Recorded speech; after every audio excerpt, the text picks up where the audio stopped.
Hello everyone, this is Crota giving you a shoutcast between Frequency and Tarson here on Metalopolis. This is going to be a Terran versus Protoss matchup.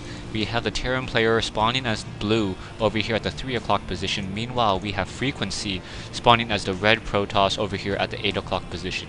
Now, I have been reading my comments, and I know that a lot of you guys are asking for some more Zerg versus Zerg matchups. I did spend a good amount of today looking for some Zerg versus Zerg matchups.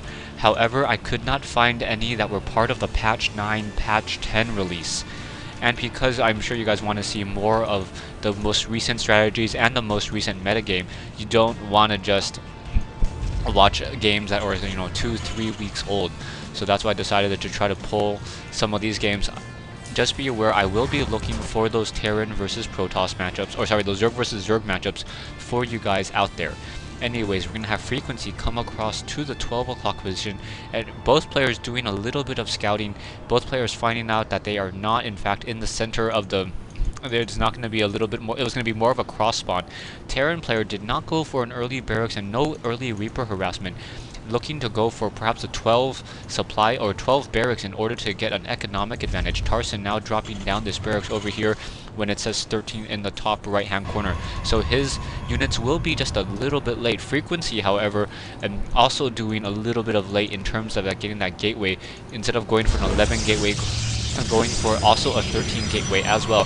SCV trying to take down that pylon. That pylon, however, should be able to continue offering power to that gateway, and that SCV will in fact have to pull back out. Frequency also, for some reason, leaving a probe right there. Not 100% sure why he would leave that probe there, and now going to go ahead and transfer some of those probes into it. So that probe was waiting for that warp-in to complete so that he could go ahead and build it up. Command center should be upgraded to an orbital command in just a moment. There we go, as we now have a no Marine being trained up yet. There we go. Marine now being trained up in order to take care of that probe. That probe down to 7-10 shields, now regenerating very quickly as it wanders around the rest of the map. Gonna go ahead and drop down a Vespene and block that Vespene geyser with an assimilator. So Frequency gonna go ahead and deny that. Marine now gonna go ahead and pop on out to try to take down that probe. Probe tried to walk out of there, but ran straight into the line of fire of the Marine's Gauss rifle, and down it goes. Tech Lab now being put down, so perhaps we'll see some Marauder play in this matchup. SCV can go ahead and activate the Zelnaga Watchtower here in order to keep track of these two high-yield mineral expansions. Probe trying to make sure that there are no Reapers, no proxy barracks in his base, and now using that Chrono Boost in order to get a sentry. Normally I see Protoss players go for an earlier...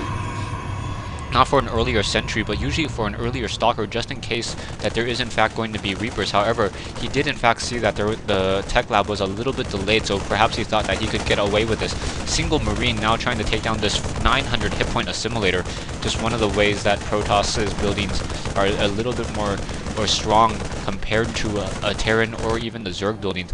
We do in fact have a robotics facility coming into play from Frequency, and a second sentry now being warped in. So this is a very curious strategy that I've yet to see, using a single gateway robotics facility and also getting sentries. Those sentries, not exactly sure what they're being used for, as that Reaper will be able to take down a sentry very easily. The sentry are light units, and because they are in fact light units, they will be taking the full 18 damage from that Reaper. Reaper trying to focus down one of those probes, able to get one quick kill, now going after more of those probes. Sentry trying to focus down some of those, focus down that one building, and now, very nicely played. Frequency splitting up those sentries and able to push that one Reaper into a corner and take it down. Immortal now taking 55 units of time to build compared to 40. So with that Chrono Boost, we'll not be able to rush those Immortals nearly as quickly. However, we do in fact have two barracks now second barracks being built with that Tech Lab, and now gonna go ahead and move over another command center. So the Terran players really liking to expand early against Protoss at this stage, as they're able to macro up a lot of these Marauders very early in the game. They got Stim Pack before they researched the concussive shells.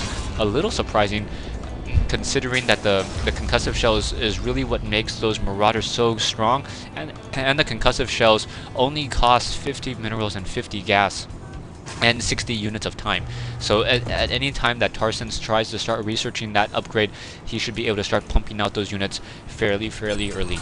Tarson now sitting on 26 harvesters compared to Frequency's 28. So that is going to give Frequency a little bit of an advantage just because he has more workers. However, Tarson, with that mule and now mining from an additional 8 mineral patches, will be able to mine out very quickly as well. So we'll see how this affects everything. Tarson is repairing that single SCV, and now that SCV just loitering next in that mineral line, not really gathering any minerals. Taking a look at the income, we have 1,000 minerals per minute versus Frequency's about 800, so only a slight discrepancy between these two.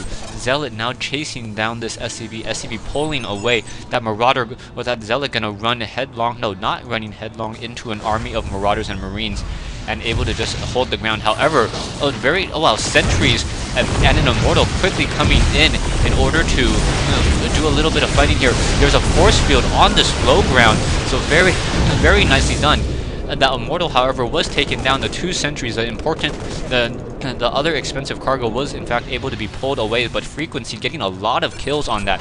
Tarson now down to 25 harvesters, now needs to get perhaps some additional air units in order to push back. We have an observer in the air by Frequency, so Frequency with that observer can keep track of this expansion. Frequency, realizing that there is an expansion, tries to set up, or is setting up one of his own over here at the 9 o'clock position. So 9 o'clock position, now getting that up and running. We in fact have 3 warp gates, so it's going to be a 3 gate. Normally it goes into some sort of 4 gate opening with Immortals being produced as well.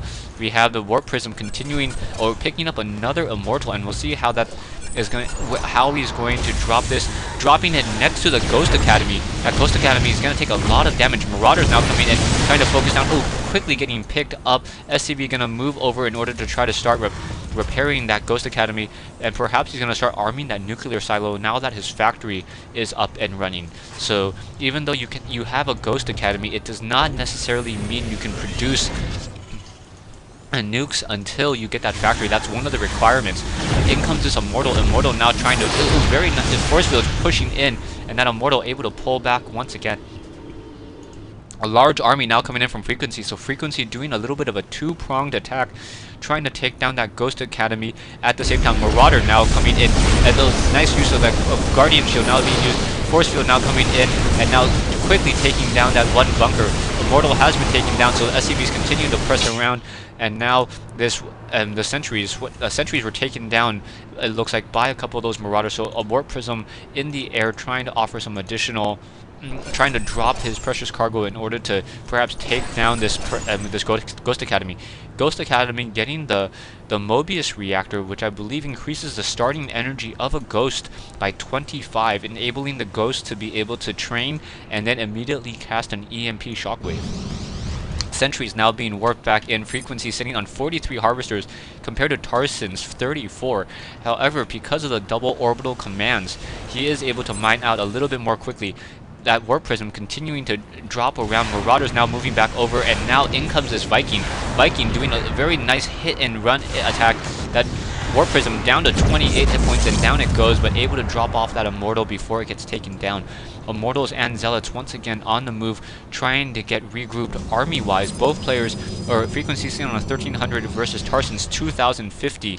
Units: 3 Immortals, 6 Zealots, 4 Sentries versus 1 Ghost, 11 Marines, a dozen Marauders, and a single Viking. Stay tuned for part 2 of this replay between Frequency and Tarson here on Metalopolis.